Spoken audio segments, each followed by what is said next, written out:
May umugong na balitang dinomina raw ng defense team ang mga House prosecutors sa pre-trial conference para sa impeachment trial ni Vice President Sara Duterte. Pero hindi raw yan totoo ayon sa isang mambabatas. Nasa frontline ng balitang yan, si JC Cosico. The ayes have it. Senator Sherwin Gatchalian is declared Senate President of the Republic of the Philippines.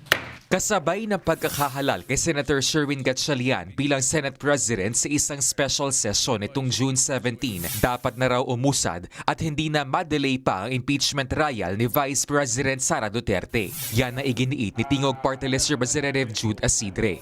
Sa isang pahayag, umaas ang mambabatas na uusad na ang impeachment process ngayong stable na ang Senado. Sa pamamagitan daw niyan, mailalatag ng magkabilang panig ang kanya-kanyang ebidensya at argumento. Sinigundahan naman yan ni House Deputy Speaker Paulo Ortega. Nandito na po tayo, na jump ball na. Papunta na tayo ng NBA Finals. Umpisan na para makita na, mailatag na lahat. Makadepensa din po ang side ng Vice President. At syempre, matapos na to para matuldukan na po itong ating impeachment trial. Sa July 6, inaasahang magsisimula ang impeachment trial laban sa bise. Nanindigan naman si House Lead Prosecutor at Batangas Representative Jervy Luistro na dapat sundin ang 22 na base number ng tatayong senator judges sa impeachment trial ni Vice President Sara Duterte. Kasunod ito na pagkadetain ni Senator Jinggoy Estrada at kasalukuyang pagtatago ni Senator Bato de la Rosa. Bakit po tayo may mga senador? That is to represent the sovereign Filipino people. If our senator is detained, if our senator is in hiding, the question is, are they representing the interest of the Filipino people? Of course, the answer is no.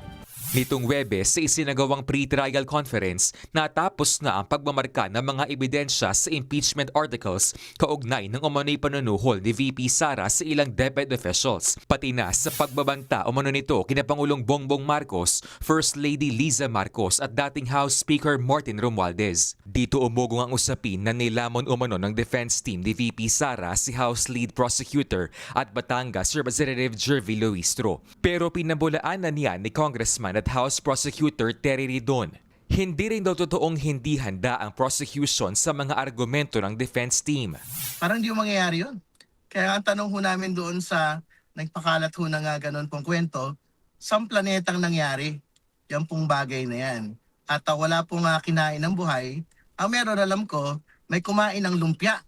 Kasi masarap po yung inahing pagkain ng Senate Impeachment Court, no?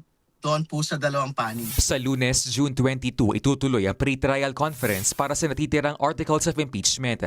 Kabilang dyan ang umano'y unexplained wealth at maanumalyang paggamit ng confidential funds ng bise. Nilinaw naman ni Ridon na Senate Impeachment Court ang magtatalaga kung sino ang magiging presiding officer sa paglilitis at hindi sila tututol kung sino man ang maupo. Kasabayan ng usaping posibleng ipwesto sa Senator Cheese Escudero. If it is Senate President Gatchalian, then we will present ourselves before him. If it is Senator Escudero, then we will present ourselves before him as well. Yan din ang iginiit ni Congressman Ortega. Pero may edge umano sa Senator Escudero. Impeachment rules, yung IRR po nila, karamihan po nun siya ang sumulat at siya ang nag-amend. So kumbaga, mas kabisado niya yung rules. The mere fact na marami po siyang ambag dun, yun lang po nakikita kong difference from the others. Una nang sinabi ni SP Gatchalian na hindi pa yan pinal. Ipinaubaya na rin ng defense team ni VP Sara sa Senado ang usaping ito. Nagbabalita mula sa Frontline, JC Cosico, News 5. Mga kapatid, Jess De Los Santos po ang inyong kasangga sa paghahatid ng balita para sa may alam at may pakialam. Para sa tuloy-tuloy na makabuluhang balitaan, mag-follow at mag-subscribe na sa social media pages ng News 5.